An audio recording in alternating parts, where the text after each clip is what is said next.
السلام علیکم دوستو، میں ڈاکٹر جام سجاد حسین۔ میں آپ کو آج ایک ایسی کہانی سناتا ہوں جس سے آپ کو ایران کے اندر امریکن پائلٹ ریسکیو ہونے کی پوری داستان سمجھ آ جائے گی۔ کہانی بہت دلچسپ ہے اور ذاتی طور پہ میں اس کہانی کا آئی وٹنس ہوں۔ دی نیشن میں 2011 میں کام کر رہا تھا ایز اے کرائم رپورٹر، اور لاہور کے اندر ایک واقعہ ہوا تھا جس میں ریمنڈ ڈیوس پکڑا گیا تھا، اور ریمنڈ ایلن ڈیوس اس کا پورا نام تھا، اور یہ سی آئی اے کا آپریٹو تھا۔ کچھ لوگوں نے کہا سی آئی اے اسٹیشن ہیڈ تھا۔ کافی ساری وہ معلومات ہیں جو میں آپ کو نہ دے پاؤں کیونکہ میں ان کا آئی وٹنس ہوں اور میں نے اس انسیڈنٹ کو کور کیا تھا۔ تو کہانی یوں سمجھتے ہیں کہ ریمنڈ ڈیوس کو لاہور کے اندر امریکہ نے کیسے ریسکیو کیا تھا۔ تو وہاں سے آپ کو اندازہ ہو جائے گا کہ ایران کے اندر جو پائلٹ ریسکیو کیا گیا ہے، آپ کوٹ ان کوٹ رکھیں لفظ ریسکیو کو، تو وہ کہانی بھی آپ کو سمجھ آ جائے گی۔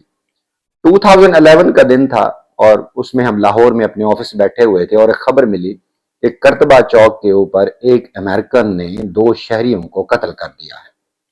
تو ہم وہاں پہنچے دوڑے دوڑے اسپاٹ کے اوپر، تو معلوم ہوا اس وقت پولیس جو ہے نا اس کو اریسٹ کر کے لے گئی تھی۔ پتہ چلا انیشل طور پہ تھا کہ ایک امریکن تھا اور اس نے جو آ رہا تھا گاڑی پہ، تو 2 بندے اس کو چیز کر رہے تھے اور اس نے ان کو اٹیمپٹ جو ہے نا وہ کی ان کے اوپر اور وہ مر گئے۔ کہانی اس نے جو بنائی کہ مجھے یہ راب کرنا چاہ رہے تھے، چوری کرنا چاہ رہے تھے، اور اس نے اپنے آپ کو پہلے ڈپلومیٹ شو کیا کہ میں ڈپلومیٹ ہوں اور مجھے امیونٹی حاصل ہے۔ بعد میں پتہ چلا وہ ڈپلومیٹ نہیں ہے، بعد میں پتہ چلا کہ وہ کانٹریکٹر ہے، بعد میں پتہ چلا کہ وہ سی آئی اے کا اسٹیشن ہیڈ کے طور پہ کام کر رہا ہے، یا کچھ اور حیثیت میں اس نے اپنے آپ کو شو کیا کہ وہ وہاں پہ کام کر رہا تھا۔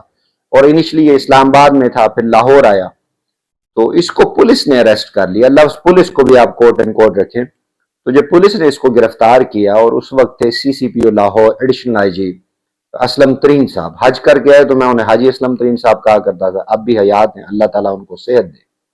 تو ڈی آئی جی تھے، یہ 2 بار سی سی پی او لاہور رہے، ایک بار ڈی آئی جی کی حیثیت سے، پھر ایک بار ایڈیشنل آئی جی کی حیثیت سے۔ تو جب انہوں نے گرفتار کیا تو کوتوالے لاہور تھے، انہوں نے اس کی وہ ساری ذمہ داری اٹھانی تھی۔ تو میں نے انہیں کچھ دنوں بعد فون کیا، میں کہ جی ترین صاحب آپ نے کس کو گرفتار کیا ہے؟ یہ غالباً پہلے دن کی بات ہے، پہلے یا دوسرے دن کی۔ تو انہوں نے کہا جام صاحب مجھے یہ لگتا ہے کہ میں جو امریکہ کا پریزیڈنٹ پھاڑ لیا ہے۔ تب غالباً اوباما جو تھے پریزیڈنٹ تھے۔ میں کہ انی زیادہ پریشر کے اندر تھوڑی سوچ جنہ پریشر آ رہے ہیں، تھوڑی سوچ ہے گی۔ اچھا، اس واقعے کو میں نے رپورٹ کرنا شروع کر دیا، اور یہ ابھی اریسٹ ہو گیا، پھر جیل میں رکھا گیا، پھر اس کو کوٹ لکھپت جیل میں ہائی سیکیورٹی پریزن میں رکھا گیا۔ یعنی جیل کے اندر ایک ہائی سیکیورٹی پریزن ہوتی ہے اور اس کا ایک سیپریٹ سسٹم ہوتا ہے، اس میں رکھا گیا۔ اب میرے سورسز تھے تو میں اس کو کور کر رہا تھا، یہ ایکسرسائز کر رہا ہے، کارمیلا کون رائے آ رہی ہے، کون امریکن آ رہا ہے، کیا لے کے آ رہا ہے۔ تو کافی ساری ایجنسیز پوچھا کرتی تھیں آپ یہ خبر کہاں سے نکالتے ہیں؟ ہم نے کہا جیسے آپ کے سورسز ویسے ہمارے سورسز ہیں۔ تو میں نے اس کو ڈے لاسٹ تک جو ہے نا، فرسٹ ڈے سے لے کے لاسٹ ڈے تک اس کو مانیٹر کیا پورے کیس کو۔ اینڈ ٹرسٹ می، ایسے لگتا تھا کہ پوری امریکن گورنمنٹ اس کے اوپر لگی ہوئی ہے کہ اس بندے کو نکالنا ہے۔ پھر جس انداز سے وہ جو 2 اس کے جو مرڈر ہوئے تھے، ان کے جو ورثاء تھے ان کے ساتھ انگیجمنٹ کی گئی، ایک ایم پی اے تھے شادرہ سے، ان کو انگیج کیا گیا جو ان کو جانتے تھے۔ تو بلڈ منی طے ہوئی، دیت کا معاملہ ہوا، اور وہاں پہ سینٹر جان کیری آیا جو امریکن پریزیڈنشل ریس میں ایک بار امیدوار بھی تھا، وہ یہاں پہ آیا۔ یہ فرسٹ ٹائم یہی تھا، یعنی جو اوباما کا پہلا ٹینیور تھا یہ ریس میں تھا، بعد میں اس کو سیکرٹری آف اسٹیٹ بنایا گیا، اور بعد میں ہیلی کلنٹن بنی تھی دوسرے دور میں۔ تو یہ آئے تو انہوں نے، اب شاید ہو سکتا ہے یوٹیوب کے اوپر یہ ویڈیو بھی پڑھی ہو، انہوں نے قرآن کی ایک آیت پڑھی کہ جس میں تھا کہ مسلمانوں کو حکم دیا گیا ہے کہ اگر آپ چاہیں تو دیت بھی کر سکتے ہیں، پہلے تو قصاص نہیں تو اب دیت بھی لے سکتے ہیں، صلح صفائی والا معاملہ رکھ سکتے ہیں، اٹس اپ ٹو یو۔ تو انہوں نے وہ آیت پڑھ کے سنائی، کچھ میڈیا کے دوستوں سے بات کی، اور بعد میں یہ کیس آہستہ آہستہ ریزالو ہوا، اور ان کورٹ کے اندر تمام ورثاء جو تھے ان دونوں بچوں کے، وہ وہاں پہ کھڑے تھے، انہوں نے اس کو معاف کیا، اور اس کو وہ فوری طور پہ جو ہے نا اٹھا کے باہر بھیجا گیا، اور افغانستان انیشلی گیا، پھر باہر چلا گیا، بعد میں بھی کسی مشن پہ تعینات ہوا، وہاں یہ پکڑا گیا، اور ابھی جو ہے نا یہ گمنامی کی زندگی گزار رہا ہے۔ اس نے بک دے لکھی۔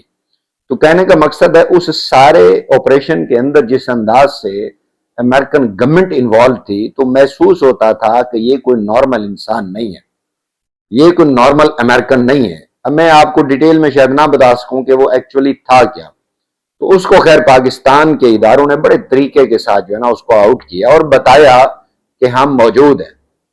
پاکستان کے جو ادارے ہیں انہوں نے امریکن گورنمنٹ کو سمجھایا کہ ہم آپ سے پیار محبت سے ڈپلومیٹکلی چلیں، ہمارے تعلقات ہیں آپ کے ساتھ تو ٹھیک ہے، اس طرح کا ایٹیٹیوڈ ہم برداشت نہیں کریں گے. اور جس انداز سے اس کو بھیجا گیا اس کے دل میں آج بھی وہ خوف ہوگا کہ گورنمنٹ آف پاکستان یا حکومت پاکستان یا سرزمین پاکستان کے اوپر کھڑے ہو کے آپ کوئی ایسا عمل نہیں کر سکتے جو پاکستان کی سیکیورٹی کو انڈینجر کرے.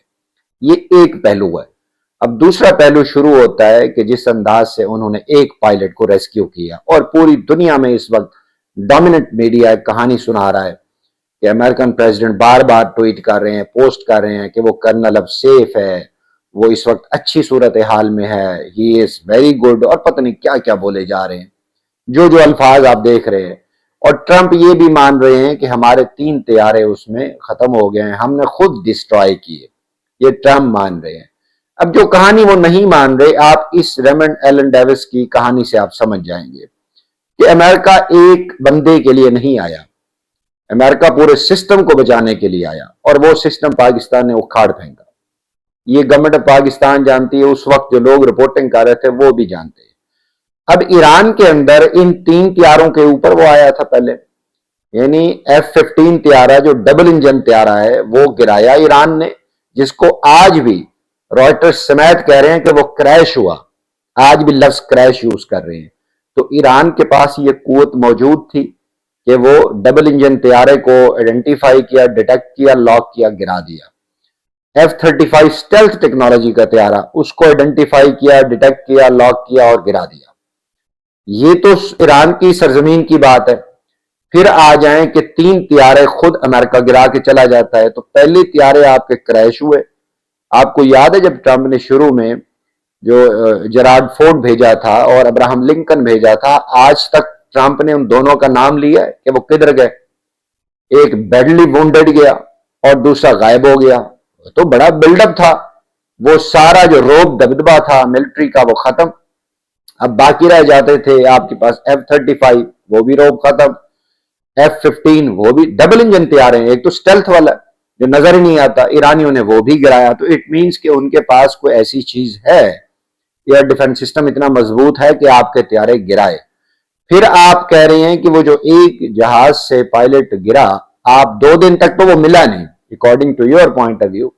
2 دن تک وہ کسی پہاڑ کی کچھار میں ٹھہرا ہوا تھا اور تب اس کے کوئی سگنل نہیں تھے، کوئی ڈیوائس نہیں تھی. آپ کہہ رہے ہیں کہ 2 دن کے بعد آپ آئے، اس کو ریسکیو کر کے چلے گئے. یہ کہانی کچھ سمجھ نہیں آتی. کہانی کا یہ ایک رخ ہے جو امریکن بتا رہے ہیں، اور ایرانی میڈیا کی بڑی ہمت ہے، وہ ابھی تک نہیں بتا رہے. آلدو کہ اس پائلٹ کو اریسٹ کرنے کی بات ایرانی میڈیا نے کی، گورنمنٹ نے نہیں کی. یہ بات سمجھیے گا. گورنمنٹ آف ایران نے اس کے اوپر کوئی بات نہیں کی کہ ہم نے آپ کو پائلٹ گرفتار کیا ہے، ایرانی میڈیا نے کی. وہ ایک تصویر وغیرہ بھی وائرل ہوئی. تو اس کے بعد یہ کہتے ہیں نہیں، ایرانی گورنمنٹ ایران کے اندر موجود نہیں ہے. 2 دن تک پائلٹ بیٹھا رہا ہے وداؤٹ کھانے پینے کے کچھار کے اندر، اور 2 دن بعد اس نے ڈیوائس آن کی جہاں سے لوکیٹ کیا اور آپ کے وہ طیارے اٹھا کے بھاگ گئے، جبکہ وہ 3 طیارے تباہ ہو گئے. بھئی آپ جب آئے تھے، یہ آپ وہاں پہ C-31 طیارہ کس لیے لا رہے ہیں؟ جو ٹرانسپورٹ طیارہ ہے، اس کے اندر تو ہیوی اکوپمنٹ ہوتا ہے. یہ تو ایک بندے کو لینے کے لیے نہیں آئے تھے، وہ ہیلی کاپٹر لے آتے. پھر آپ کہتے 2 بلیک ہاک ہیلی کاپٹر بھی کریش کر گئے. وہ کیسے کریش کر گئے؟ وہ تو آرام سے اترے، اس کے بعد چلے کہ دونوں کے اندر سیملٹینیسلی ٹیکنیکل فالٹ آیا، اور آپ نے C-130 طیارہ جو ہے نا وہ اس ریت کے اوپر آپ نے لینڈ کر دیا. آپ اتنے پاگل تو نہیں ہیں جتنا دنیا کو سمجھ رہے ہیں. تو آپ کسی اور مشن کے لیے آئے تھے. آپ ذرا سوچئے کہ آپ جس مشن کے لیے آئے تھے اس میں آپ کو بدترین ناکامی ہوئی، اور اتنی شدید ناکامی ہوئی کہ آپ دنیا کو بتا نہیں پا رہے کہ اس کہانی کے بارے میں کہ آپ کتنا زیادہ ناکام ہوئے. اب آپ کو پتا ہے کہ یہ صرف اتنے طیارے نہیں تھے، کچھ اور بھی ساز و سامان ہوگا آپ کے ساتھ. آپ کسی جگہ جا رہے ہوں گے اور کوئی ٹارگٹ آپ نے لوکیٹ کیا ہوگا، لاک کیا ہوگا، آپ اس کو ڈسٹرائے کرنے جا رہے ہوں گے. ایرانیوں نے ہو سکتا ہے آپ کو ڈچ کیا ہو سکتا ہے انہوں نے پائلٹ گرفتار کر کے اسی ڈیوائس سے آپ کو انڈیکیشن دی ہو کہ بھائی صاحب ادھر جانے سے پہلے آپ اس پائلٹ کو بھی اٹھا لیں اور پھر چلے جائیے گا. تو آپ کو لگا ہوگا کہ ایک لمحے کے لیے پہلے اس کو کرتے ہیں، پھر جس انداز سے انہوں نے آپ کے طیارے گرائے اور ڈسٹروائے کیا، اب آپ دنیا کو بتا نہیں پا رہے۔ اور کمال ہے ایرانی گورنمنٹ ابھی اس کے اوپر خاموش ہے۔ ہو سکتا ہے کسی نہ کسی لمحے میں آپ یہ مان جائیں کہ آپ کے ساتھ ہوا کیا تھا۔ یعنی پہلے والے طیارے ایرانی گورنمنٹ نے گرائے تو آپ کہہ رہے ہیں وہ کریش ہوئے، اور یہ آپ خود کریش کر کے چلے گئے، اور اسی ملک کے بارے میں کہہ رہے ہیں اس کی نیوی بھی آپ نے ڈسٹروائے کر دی، اس کا ایئر ڈیفنس سسٹم ہے ہی نہیں، اس کی ایئر فورس تو موجود ہی نہیں، آپ نے تباہ کر دی، اب ہے ہی نہیں، ایران بالکل کمزور ہے۔ ساتھ ہی آپ ایک گالی دے کے کر رہے ہیں کہ اسٹیٹ آف ہومس کو اوپن کرنے، ورنہ میں جہنم بنا دوں گا۔ تو آپ یہ کیوں کہہ رہے ہیں؟ اتنی بوکھلاہٹ کا اظہار تو ایرانی گورنمنٹ کی طرف سے آنا چاہیے تھا، وہ تو نہیں آ رہا۔ ڈیل کے لیے بیگنگ تو انہیں کرنی چاہیے تھی اگر وہ کمزور پوزیشن میں ہے، وہ تو نہیں کر رہے، وہ تو آپ کر رہے ہیں۔ وہ تو ایک ہی بات کر رہے ہیں کہ بھئی آئندہ آپ نہیں آئیں گے یہاں پہ، آئندہ آئیں گے تو معاملات پھر ایسے نہیں ہوں گے، صلح صفائی ایسے نہیں ہوگی۔ تو یو نو دیٹ آپ کے ساتھ ہوا کیا تھا، جس انداز سے آپ کی انہوں نے عزت کی ہے تار تار، اور اب آپ عزت بچانا چاہ رہے ہیں، تو بہتر نہیں ہے کہ بڑا اچھے انداز سے ڈپلومیٹکلی آپ اپنی عزت بچائیں اور آئندہ یہاں توبہ طائب ہوں کہ اس ریجن کی طرف آپ نے نہیں دیکھنا۔ اب آپ ایک ایسا سامراج ہیں جو آخری دم لے رہا ہے، جو آخری ہچکولے لے رہا ہے، یو نو دیٹ آپ اس کے علاوہ کر نہیں پائیں گے۔ طاقت ضرور ہوتی ہے، طاقت کے سائے ہمیشہ تحفظ کی ضمانت نہیں ہوا کرتے۔ طاقت کا اظہار طاقت گھٹا دیتا ہے، اور آپ کی طاقت گھٹا دی گئی ہے۔ آپ کی وہ جو بیڑے آئے تھے، بحری بیڑے، دونوں غائب، آپ کو تیسرا بھیجنا پڑا، اور اب آپ حوصلہ نہیں پکڑ رہے کہ ایرانی سرزمین کے اوپر یہ 5000 میرین اتاریں، اینڈ یو نو دیٹ کہ ہوگا کیا ان کے ساتھ۔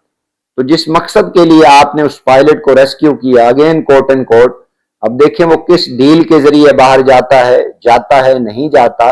ایرانی گورنمنٹ اس کو سامنے لے آتی ہے نہیں لے آتی، آپ لے گئے ہیں، تو اس وقت کہاں پہ ہے؟ آپ اس کی شکل کیوں نہیں دکھا رہے؟ آپ تو فوری طور پہ اس کی تصویر جاری کرتے، اس کی انٹرویو جاری کرتے۔ تو آپ جتنا دنیا کو سمجھ رہے ہیں کہ ڈومیننٹ میڈیا کے ذریعے، دنیا اتنا پاگل نہیں ہے۔ میرا ذاتی خیال ہے ان دونوں کہانیوں میں سے آپ وہ کہانی نکال لیں گے جو حقیقت پر مبنی ہے۔